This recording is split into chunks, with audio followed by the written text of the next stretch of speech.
Hello student. Hello student, मैं हूं आपका फिजिक्स गुरु श्रीराम यादव। फिजिक्स की ऑनलाइन क्लासेस में आपके अपने यूट्यूब चैनल फिजिक्स गुरु एसआर यादव पर आपका हार्दिक स्वागत करता हूं। स्टूडेंट आज की क्लास में अपने एक इंपॉर्टेंट टॉपिक डिस्कशन करने वाले हैं। आज की क्लास का टॉपिक होगा अपना प्रतिरोधों का संयोजन, कॉम्बिनेशन ऑफ रेजिस्टेंस क्या होगा, उसके बारे में अपन आज की क्लास में यहाँ पर अध्ययन करने वाले हैं। तो प्रतिरोधों के संयोजन की आवश्यकता क्यों हुई, सबसे पहले मैं इसकी बात करूं तो यहाँ पर यदि किसी परिपथ में अपने को किसी इच्छित प्रतिरोध की आवश्यकता होती है तो उस इच्छित मान के प्रतिरोध को प्राप्त करने के लिए दो या दो से अधिक प्रतिरोधों का संयोजन किया जा सकता है।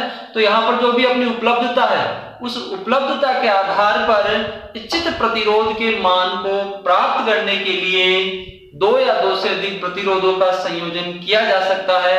और यहाँ पर स्टूडेंट अपन प्रतिरोधों का संयोजन उस इच्छित मान को प्राप्त करने के लिए दो प्रकार से कर सकते हैं। देखो वो दो प्रकार क्या है, शुरू करते हैं अपन। तो यहाँ पर प्रतिरोधों का संयोजन क्यों आवश्यक है, तो यहाँ पर प्रतिरोधों का संयोजन आवश्यक है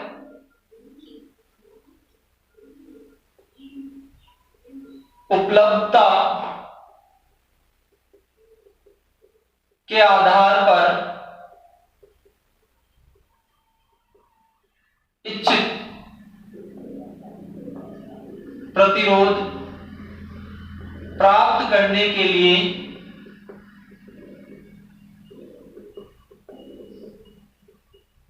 प्रतिरोधों का संयोजन किया जाता है। उस इच्छित मान को प्राप्त करने के लिए अपन दो या दो से अधिक प्रतिरोधों का संयोजन कर सकते हैं। ठीक है, तो यहां पर प्रतिरोधों का संयोजन वह मुख्यतः दो प्रकार का होता है। प्रतिरोधों का संयोजन, प्रतिरोधों का संयोजन दो प्रकार से होता है। अब वो दो प्रकार है स्टूडेंट, पहला प्रकार है इसमें श्रेणी क्रम संयोजन और दूसरा है समांतर क्रम संयोजन। प्रतिरोधों का संयोजन दो प्रकार से कर रहे हैं अपन, वो दो प्रकार है श्रेणी क्रम संयोजन और समांतर क्रम संयोजन। अपने को इच्छित मान के प्रतिरोध को प्राप्त करने के लिए उन प्रतिरोधों को दो प्रकार से अपन जोड़ सकते हैं, दो प्रकार से उनका संयोजन कर सकते हैं। उनका संयोजन दो प्रकार से श्रेणी क्रम और समांतर क्रम। समांतर क्रम या इसे पार्श्व क्रम भी स्टूडेंट कहा जा सकता है। इसे अपन यहाँ पर पार्श्व क्रम संयोजन भी कह सकते हैं। तो प्रतिरोधों का संयोजन अपन दो प्रकार से कर रहे हैं। तो यहाँ पर शुरू करते हैं अपन पहला संयोजन जो अपना प्रतिरोधों का है, और वो पहला संयोजन है प्रतिरोधों का श्रेणी क्रम संयोजन। तो यहाँ पर मैं पहले टॉपिक की ओर बढ़ता हूं। पहला टॉपिक अपना क्या रहेगा स्टूडेंट, पहला टॉपिक रहेगा अपना इसमें श्रेणी क्रम संयोजन। श्रेणी क्रम संयोजन अपना क्या होगा, इसका डिस्कशन यहाँ पर अपन सबसे पहले करने वाले हैं।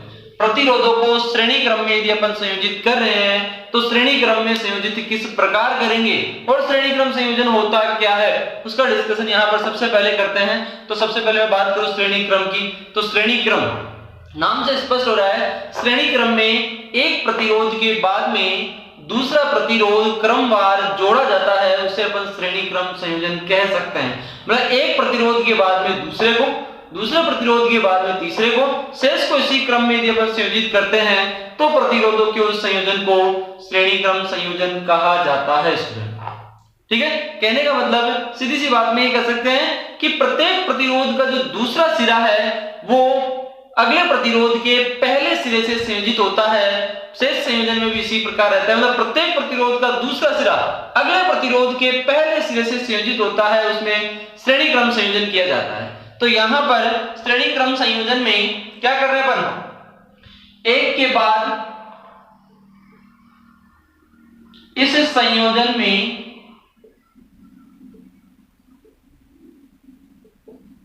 एक के बाद एक को क्रमवार जोड़ा जाता है। एक प्रतिरोध के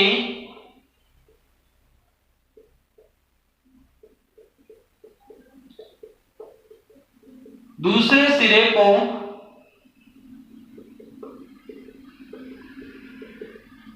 अगले प्रतिरोध के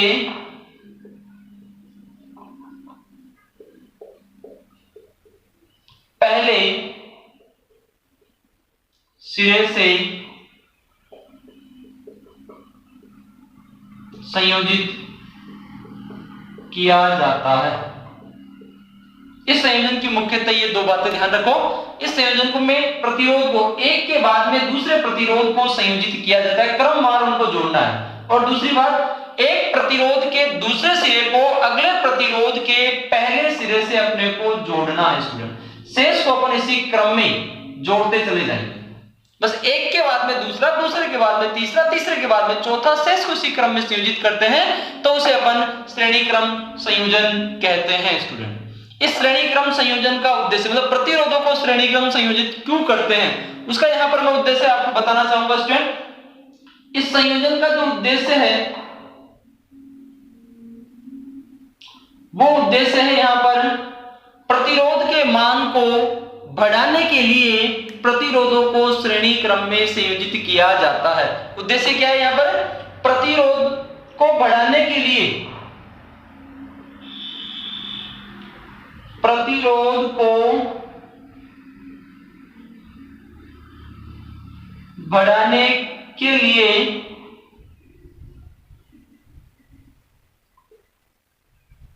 श्रेणी क्रम में जोड़ा जाता है। कोई भी प्रतिरोध अपने को 2 या 2 से अधिक दिए हुए और उनसे अपने को इच्छित मान का अधिक प्रतिरोध यदि प्राप्त करना है तो इच्छित मान का अधिक प्रतिरोध प्राप्त करने के लिए उन प्रतिरोधों को श्रेणी क्रम में जोड़ा जाता है। तो श्रेणी क्रम संयोजन का क्या उपयोग है, उसका उद्देश्य क्या है? श्रेणी क्रम संयोजन का उद्देश्य रहेगा प्रतिरोधों के मान को बढ़ाने के लिए प्रतिरोधों को श्रेणी क्रम में संयोजित किया जाता है।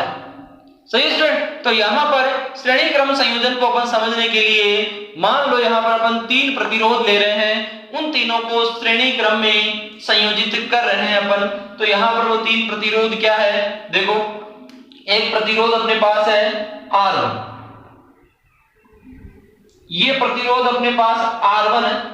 इस प्रतिरोध R1 को एक दूसरे प्रतिरोध R2 के साथ में श्रेणी क्रम में जोड़ना है तो इस प्रतिरोध को अगले प्रतिरोध के साथ में और अगले प्रतिरोध को उससे अगले प्रतिरोध के साथ में संयोजित कर देते हैं। ये 3 प्रतिरोध थे अपने R1, R2 और R3। इन तीनों प्रतिरोधों को अपन ने श्रेणी क्रम में संयोजित किया है स्टूडेंट। यहां पर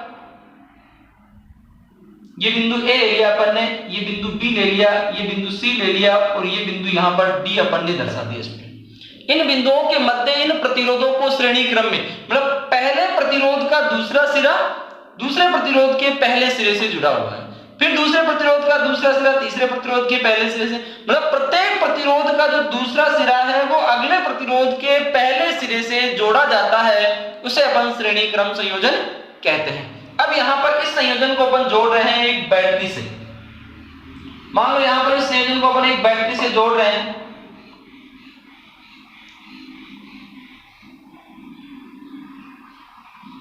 एक बैटरी और एक कुंजी, इस संयोजन को यहां पर जोड़ा जा रहा है इनसे।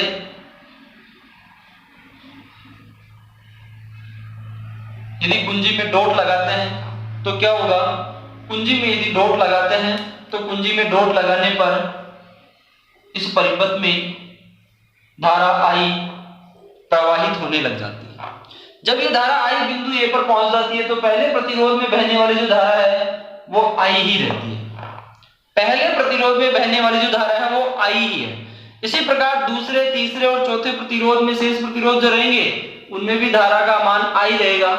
क्योंकि यहाँ पर धारा को एक ही मार्ग मिल रहा है। धारा में जो परिवर्तन है वो कब होगा, जब धारा का मार्ग बदलता है। धारा का मार्ग बदलने पर ही धारा के मार्ग मान में परिवर्तन होता है। यदि धारा का मार्ग परिवर्तित नहीं होता है तो धारा के मान में कभी कोई परिवर्तन नहीं होता है। तो यहाँ पर स्टूडेंट दूसरे प्रतिरोध में भी क्या होगा, धारा आई ही बहेगी, तीसरे प्रतिरोध में भी धारा आई ही बहेगी। ये धारा आई इसी प्रकार इसमें प्रवाहित होगी। लेकिन यहां पर इन प्रतिरोधों के लिए इनका जो विभवांतर है, पहला प्रतिरोध ए और बी के बीच में है तो इसका विभवांतर V1 अलग होगा, दूसरा बी और सी के बीच में है तो इसका विभवांतर अपन ने V2 मान लिया, तीसरा सी और डी के बीच में है, इसका विभवांतर अपन ने V3 मान लिया। तीनों के सिरों का विभवांतर अलग अलग होगा, लेकिन उनमें प्रवाहित होने वाली जो धारा है वो एक समान होगी यहां पर स्टूडेंट। सही है, क्योंकि यहां पर विभवांतर उस स्थिति में बदलता है जब बिंदु बदलते हैं। तो यहां पर बिंदु ए और बी, बिंदु बी और सी, बिंदु सी और डी, बिंदु बदल रहे हैं तो विभवांतर बदलता है। और धारा तब बदलती है जब धारा को पथ या धारा का मार्ग बदलता है। यहां पर धारा एक ही मार्ग में बह रही है तो धारा के मान में कोई परिवर्तन नहीं होता है। तो यहां पर श्रेणी क्रम संयोजन के लिए अपन ने ये परिपथ यहां पर तैयार किया। अब यहां पर यदि इसका तुल्य परिपथ यदि अपन तैयार करते हैं तो मैं यहां पर साथ इसका तुल्य परिपथ यहां पर इसका संयोजित कर रहा हूं। इसका तुल्य परिपथ क्या होगा, इस परिपथ का तुल्य प्रतिरोध, मतलब यहां पर इन तीनों प्रतिरोधों के संयोजन से अपने को एक तुल्य प्रतिरोध प्राप्त होगा। उस तुल्य प्रतिरोध के लिए इन प्रतिरोधों का तुल्य प्रतिरोध, इस परिपथ का तुल्य परिपथ कितना होगा, कैसा होगा, वो अपने को ज्ञात करना है। तो इस परिपथ को मैं परिवर्तित करना चाहूंगा एक तुल्य परिपथ के रूप में। तो इन तीनों के स्थान पर मैंने एक ही प्रतिरोध जोड़ दिया और उस प्रतिरोध को मैंने मान लिया RS के रूप में। RS के रूप में उस परिपथ के तुल्य प्रतिरोध को मैंने मान लिया। यहां पर ये तीनों प्रतिरोध A और D के बीच में जुड़े हुए थे तो वही A और D मैंने यहां पर भी ले लिया। इन तीनों के स्थान पर एक ही प्रतिरोध मैंने प्रतिस्थापित कर दिया, वो है RS। और इस संयोजन को मैं वही बैटरी से जोड़ रहा हूं, कुंजी से जोड़ रहा हूं। कुंजी में यदि डॉट लगाता हूं तो इसमें धारा आई और इस प्रतिरोध R में वही धारा आई प्रवाहित होती है। और यहां पर इस बैटरी का जो विभवांतर होगा वही विभवांतर, यहां पर बैटरी का विभवांतर अपन ने भी लिया है तो इस बैटरी का जो विभवांतर होगा वही प्रतिरोध RS के सिरों का विभवांतर होगा। तो इस परिपथ का तुल्य परिपथ जो है वो ये रहेगा स्टूडेंट। सही है। अब यहां पर अपन ने तुल्य परिपथ तैयार कर लिया तो अब बात करते हैं अपन ओम के नियम की। ओम के नियम से, ओम के नियम से प्रथम प्रतिरोध के लिए, ओम के नियम से प्रथम प्रतिरोध के लिए अपन देखें तो प्रथम प्रतिरोध अपना R1, इसके सिरों का विभवांतर V1 और धारा I। ओम का नियम क्या होता है, ओम के नियम के अनुसार V बराबर I इंटू R होता है।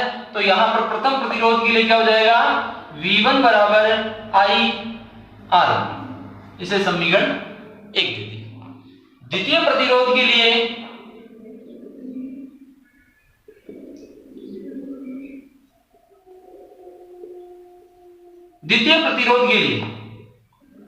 द्वितीय प्रतिरोध की अपन बात करें तो इसके सिरों का विभवांतर V2, प्रतिरोध R2 और धारा I। तो V2 बराबर क्या होगा, IR, इसे समीकरण 2 देते हैं। इसी प्रकार तृतीय प्रतिरोध के लिए, तृतीय प्रतिरोध के लिए क्या होगा, विभवांतर V3, धारा I और प्रतिरोध R। तो यहां पर तीसरा समीकरण अपने को ये मिल गया। अब बात करें यहां पर तुल्य प्रतिरोध के लिए। तुल्य प्रतिरोध के लिए अपने को क्या मिलेगा, तुल्य प्रतिरोध के लिए ओम के नियम से तुल्य प्रतिरोध के लिए विभवांतर V, प्रतिरोध RS और धारा वही I है। तो V बराबर अपने को क्या मिल रहा है, IRS। इसे मैंने समीकरण 4 दे दिया इसमें। सही है। चारों प्रतिरोधों में, 3 प्रतिरोध तो यही थे और एक तुल्य प्रतिरोध अपने को प्राप्त हो गया। तो इनके लिए यहां पर अपन ने विभवांतर ज्ञात कर लिया। ठीक है। अब यहां पर अपन परिपथ की बात करें तो परिपथ से स्टूडेंट अपने को क्या मिल रहा है, परिपथ से इन तीनों प्रतिरोधों के सिरों का जो विभवांतर है वो बैटरी के द्वारा दिया गया जो विभवांतर है वही परिवर्तित हो रहा है। कहना ये बैटरी का विभवांतर इन तीनों में विभाजित हो रहा है, इसका मतलब परिपथ से V बराबर क्या लिखा जा सकता है, V1 plus V2 plus V3 लिखा जा सकता है।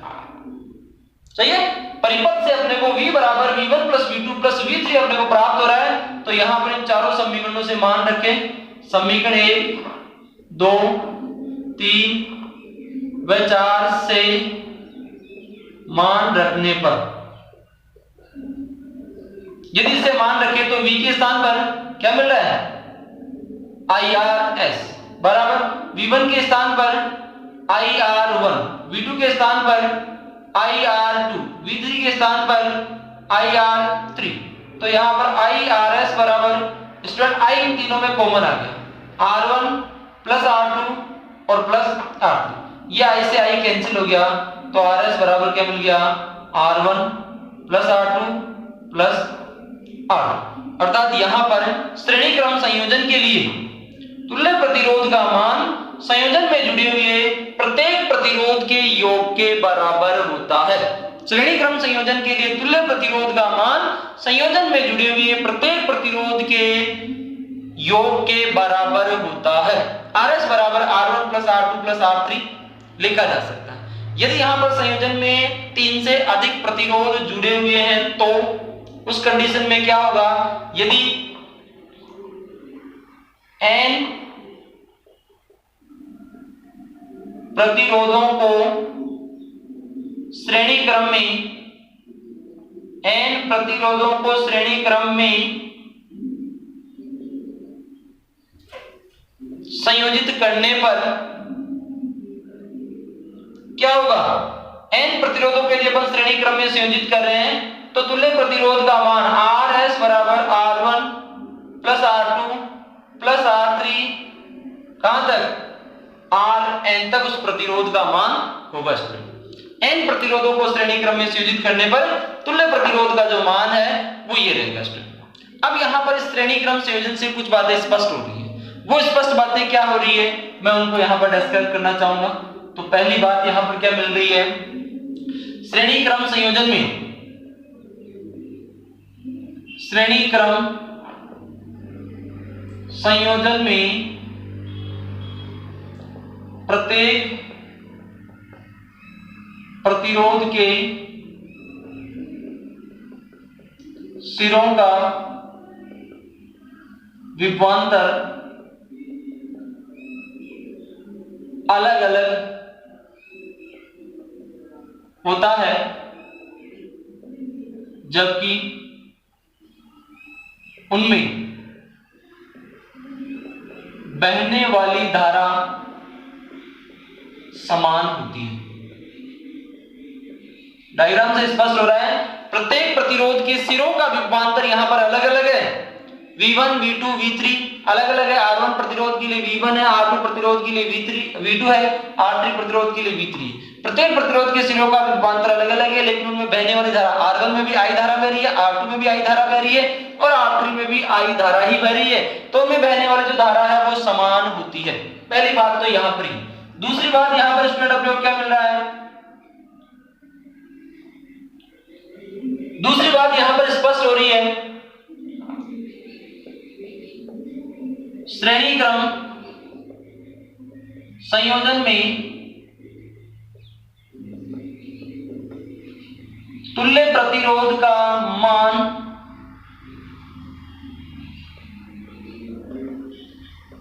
संयोजन में जुड़े सभी प्रतिरोधों के योग के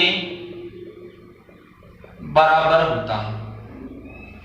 श्रेणी क्रम संयोजन में तुल्य प्रतिरोध का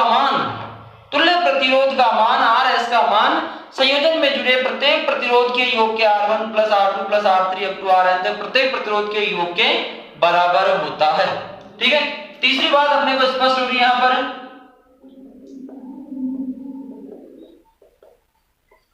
तुल्य प्रतिरोध का मान संयोजन में जुड़े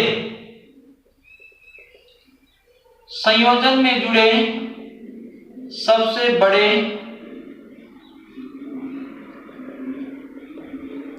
प्रतिरोध से भी अधिक होता है।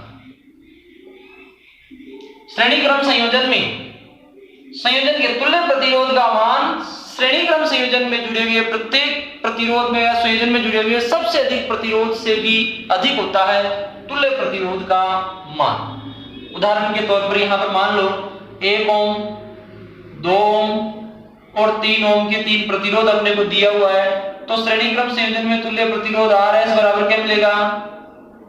1 + 2 + 3 बराबर क्या होगा? 6 ओम अपने को प्राप्त होगा। इसका मतलब श्रेणी क्रम संयोजन का तुल्य प्रतिरोध RS का मान 6 ओम मिल रहा है, जो इस संयोजन में जुड़े हुए सबसे अधिक प्रतिरोध क्या है? 3 ओम। उस 3 ओम से भी ज्यादा है यहाँ पर 6 ओम, जो श्रेणी क्रम संयोजन का तुल्य प्रतिरोध है यहाँ पर। ठीक है, तो यहाँ पर तीसरी बात स्पष्ट हो रही है, तुल्य प्रतिरोध का मान संयोजन में जुड़े सबसे बड़े प्रतिरोध से भी अधिक होता है। सही स्टूडेंट, तो यहाँ पर यह था अपना श्रेणी क्रम संयोजन। आशा करता हूं स्टूडेंट आपको समझ में आएगा। प्रतिरोधों के संयोजन का पहला प्रकार श्रेणी क्रम संयोजन।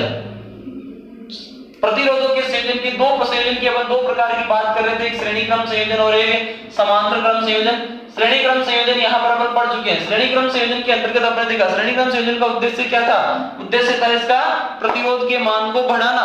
प्रतिरोध के मान को बढ़ाने के लिए श्रेणी क्रम संयोजन का उपयोग किया जाता है। अब यहाँ पर जो दूसरा संयोजन अपना समांतर क्रम संयोजन, उसे समांतर क्रम संयोजन के बारे में पढ़ना है। तो यहां तक स्टूडेंट इसका स्क्रीनशॉट लीजिए।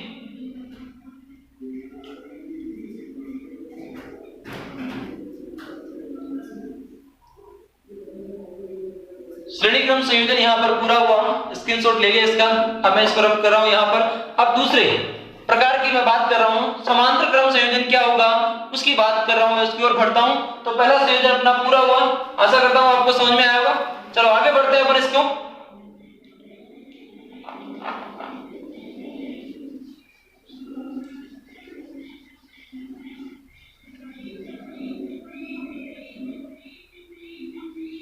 समांतर क्रम संयोजन क्या होगा, अब इसकी बात करते हैं अपन।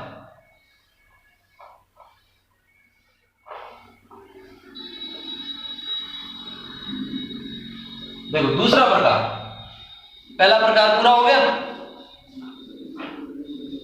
समझ में भी आ गया आपने। दूसरा प्रकार क्या है स्टूडेंट? अपना दूसरा प्रकार है समांतर क्रम या पार्श्व क्रम संयोजन। प्रतिरोधों का समांतर क्रम या पार्श्व क्रम संयोजन क्या है उसके बारे में पढ़ते हैं अपन। तो यहां पर समांतर क्रम या पार्श्व क्रम संयोजन, श्रेणी क्रम में क्या था कि एक के बाद में दूसरा, दूसरे के बाद में तीसरा जुड़ा होता था, लेकिन समांतर क्रम संयोजन होता है। समांतर क्रम संयोजन में सभी प्रतिरोधों के पहले सिरे एक साथ एक बिंदु पर और दूसरे सिरे एक साथ अन्य बिंदु पर जुड़े हुए रहते हैं। तो यहां पर इसकी सबसे इंपॉर्टेंट बात क्या मिल रही है? इस संयोजन में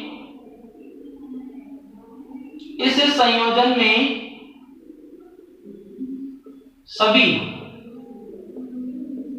प्रतिरोधों के पहले सिरे एक साथ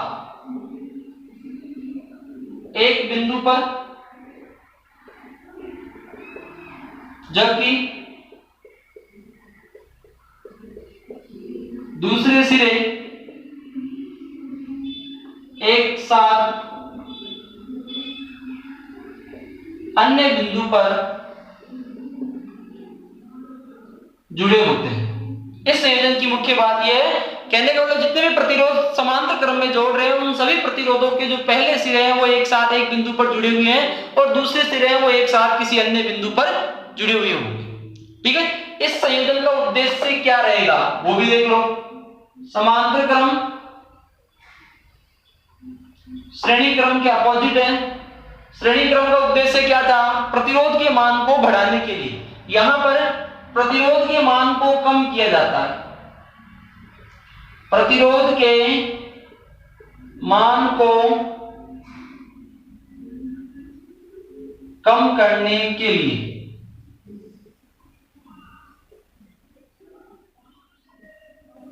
समांतर क्रम में जोड़ा जाता है। प्रतिरोध के मान को कम करने के लिए, मतलब यहां पर प्रतिरोध के मान को क्या कर रहे हैं, कम कर रहे हैं, कम करने के लिए उसे समांतर क्रम में संयोजित किया जाता है। वहां पर प्रतिरोध के मान को बढ़ाने के लिए श्रेणी क्रम में जोड़ रहे थे, समांतर क्रम में प्रतिरोध के मान को कम करने के लिए जोड़ा जाता है। तो वही तीन प्रतिरोध यहां पर है स्टूडेंट, देखो यहां पर तीन प्रतिरोध, वही एक प्रतिरोध R1 है, दूसरा प्रतिरोध R2 है और तीसरा प्रतिरोध R3। इन तीनों प्रतिरोधों के पहले सिरे, तीनों प्रतिरोधों के पहले सिरे एक साथ एक बिंदु पर जोड़ रहे हैं। इन तीनों के पहले सिरों को एक साथ एक बिंदु पर जोड़ रहे हैं और दूसरे सिरों को एक साथ दूसरे बिंदु पर जोड़ रहे हैं। ये बिंदु अपन ने x ले लिया, ये बिंदु अपन ने y ले लिया। इस x और y बिंदु के बीच में इन प्रतिरोधों को जोड़ रहे हैं और इस संयोजन को वही एक बैटरी से जोड़ा जा रहा है, एक कुंजी से जोड़ा जा रहा है। कुंजी में डॉट लगाते हैं तो क्या होगा, कुंजी में डॉट लगाने पर यहां पर इस परिपथ में धारा I प्रवाहित होती है। ये धारा I जब बिंदु X पर पहुंचती है तो अब इस धारा I को तीन मार्ग मिल गए, यहां पर तीन अलग अलग पथ मिल गए। तो इन तीनों अलग अलग पथों में प्रवाहित होने वाली जो धारा है वो अलग अलग, इसमें I1 के रूप में, इसमें I2 के रूप में और इसमें I3 के रूप में। यहां पर भी वही I1, I2 और I3 और वापिस I के रूप में यहां पर प्रवाहित हो रही है। लेकिन इन प्रतिरोधों के सिरों का जो विभवांतर है वो V है बैटरी के विभवांतर के समान, क्योंकि प्रतिरोध R1 भी X और Y के बीच में जुड़ा हुआ है, प्रतिरोध R2 भी X और Y के बीच में जुड़ा हुआ है, प्रतिरोध R3 भी X और Y के बीच में जुड़ा हुआ है। तो यहां पर इनका विभवांतर तीनों का समान सही है। अब बात करें इसके तुल्य परिपथ की। इसका तुल्य परिपथ कैसा होगा? तुल्य परिपथ यहां पर समांतर क्रम संयोजन के लिए, तो इन तीनों प्रतिरोधों के लिए एक ही प्रतिरोध यहां पर मान लिया अपन, तीनों प्रतिरोधों के लिए एक ही प्रतिरोध मान लिया अपन ने R, सही है। X और Y के बीच में ये दोनों जुड़े हुए थे, तो उन तीनों के स्थान पर अपन ने एक ही तुल्य प्रतिरोध ले लिया, क्या, R। अब इस प्रतिरोध को किससे जोड़ना है? प्रतिरोध को जोड़ना है अपने को वही बैटरी से और कुंजी से जोड़ना है। कुंजी में डॉट लगाते हैं तो इसमें धारा I, वही इस प्रतिरोध RP में धारा I प्रवाहित होती है और इस प्रतिरोध के सिरों का विभवांतर बैटरी के विभवांतर के तुल्य होगा, सही है। जितना विभवांतर बैटरी का होगा उतना विभवांतर यहां पर इस तुल्य प्रतिरोध RP का भी। अब यहां पर बात करें अपन ओम के नियम की।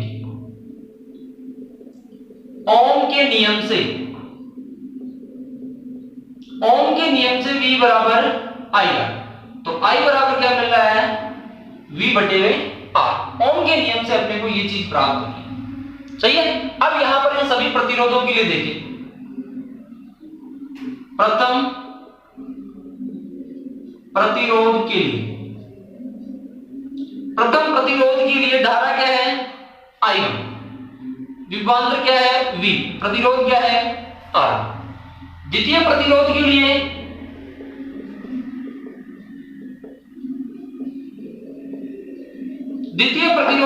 I2 बराबर V बटे R। तृतीय प्रतिरोध के लिए I3 बराबर क्या होगा, V बटे R। समीकरण 1, समीकरण 2 और इसे समीकरण 3 अपन ने दे दी, ठीक है। इसके बाद की बात करें अपन इस तुल्य परिपथ के लिए, तो जो तुल्य प्रतिरोध है उस तुल्य प्रतिरोध के लिए क्या लिखा जा सकता है, तुल्य प्रतिरोध के लिए ओम के नियम से धारा इसमें क्या है, I, विभवांतर क्या है, V, प्रतिरोध क्या है, R। इसे समीकरण अपन ने 4 है, ठीक है। अब यहां पर बात करें इस परिपथ की। इस परिपथ में बिंदु X की अपन बात करें तो बिंदु X पर जो धारा I है वो तीन भागों में विभाजित हो रही है, I1, I2 और I3 के रूप में। इसका मतलब परिपथ से अपने को क्या मिल रहा है, परिपथ से I बराबर I1 plus I2 plus I3। समीकरण 1 2 3 व 4 से, समीकरण 1 2 3 व 4 से मान रखें तो आई के स्थान पर v बटे में r बराबर v बटे में r प्लस v बटे में r प्लस v बटे में r, तो v बटे में r, v इन तीनों में कॉमन आ रहा, तो v को अपन ने बाहर ले लिया, अंदर क्या बच गया 1 बटा r1 प्लस 1 बटा r2 प्लस 1 बटा r, तो ये v से v कैंसिल हो गया, क्या मिल गया 1 बटा rp बराबर 1 बटा r1 प्लस 1 बटा r2 प्लस 1 बटा r। इसका मतलब समांतर क्रम संयोजन के लिए तुल्य प्रतिरोध का व्युत्क्रम संयोजन में जुड़े हुए प्रत्येक प्रतिरोध के व्युत्क्रम के योग के बराबर होता है। समांतर क्रम संयोजन में तुल्य प्रतिरोध का व्युत्क्रम प्रत्येक प्रतिरोध के व्युत्क्रम के योग के बराबर होता है। यदि n प्रतिरोध समांतर क्रम में जुड़े हुए हैं तो n प्रतिरोध समांतर क्रम में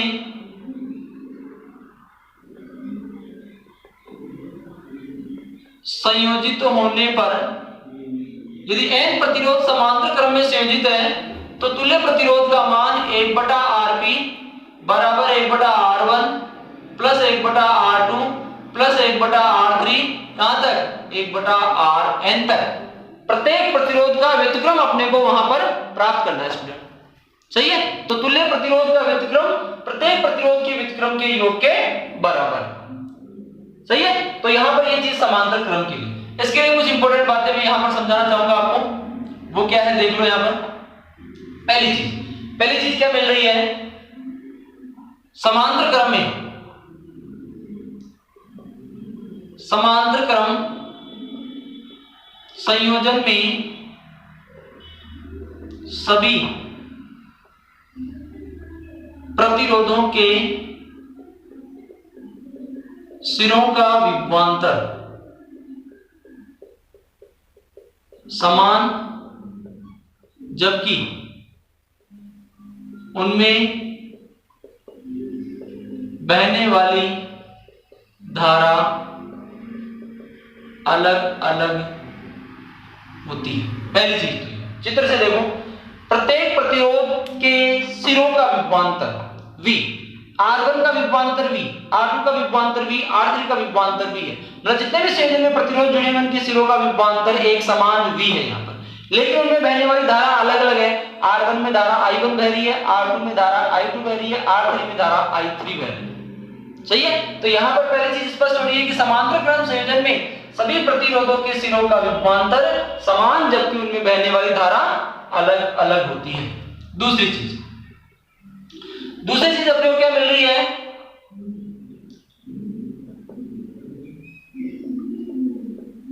तुल्य प्रतिरोध का व्युत्क्रम प्रत्येक प्रतिरोध के व्युत्क्रम के योग के बराबर होता है। समांतर क्रम संयोजन में तुल्य प्रतिरोध का व्युत्क्रम संयोजन में जुड़े हुए प्रत्येक प्रतिरोध के व्युत्क्रम के योग के बराबर होता है। समीकरण अपन ने ज्ञात किया, 1 बटा Rp बराबर 1 बटा R1 प्लस 1 बटा R2 प्लस 1 बटा R3, ठीक है। तीसरी बात यहां पर क्या मिल रही है अपने को, तुल्य प्रतिरोध का मान संयोजन में जुड़े, तुल्य प्रतिरोध का मान संयोजन में जुड़े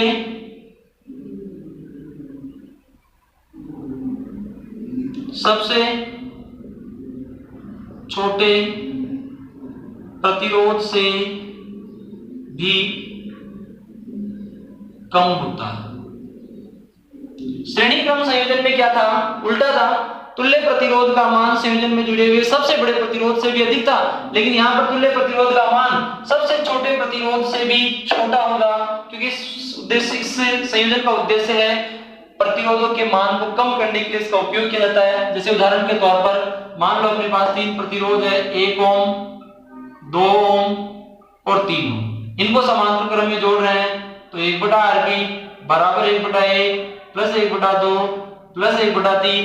तो यहां पर क्या मिल रहा है, इसका लघुत्तम ले लीजिए 6, तो 6 प्लस 3 प्लस 2, तो 1/Rb बराबर क्या मिल रहा है 6 3 9 2 11/6 और Rb बराबर 6/11, जिसको लिखा जा सकता है लगभग 0.54 ओम। मतलब तुल्य प्रतिरोध का मान संयोजन में जुड़े हुए सबसे छोटे प्रतिरोध, सबसे छोटा प्रतिरोध यहाँ पर क्या है, सबसे छोटा प्रतिरोध है यहाँ पर 1 ओम, तो 1 ओम से भी कम मिल रहा है तुल्य प्रतिरोध का मान। तो स्टूडेंट यहाँ पर ये था समांतर क्रम संयोजन, प्रतिरोधों का श्रेणी क्रम संयोजन और समांतर क्रम संयोजन, दो प्रकार से अपन ने पढ़ा है। यहाँ पर आशा करता हूँ स्टूडेंट आपको समझ में आया होगा। फिर भी यदि आपको कोई डाउट हो तो डाउट को कमेंट बॉक्स में शेयर कीजिएगा। यहाँ पर श्रेणी क्रम में प्रतिरोध के मान को बढ़ाते हैं, प्रतिरोधों के मान को बढ़ाने के लिए श्रेणी क्रम संयोजन का उपयोग किया जाता है और प्रतिरोध के मान को घटाने के लिए समांतर क्रम संयोजन का उपयोग किया जाता है। थैंक यू स्टूडेंट आज की क्लास के लिए।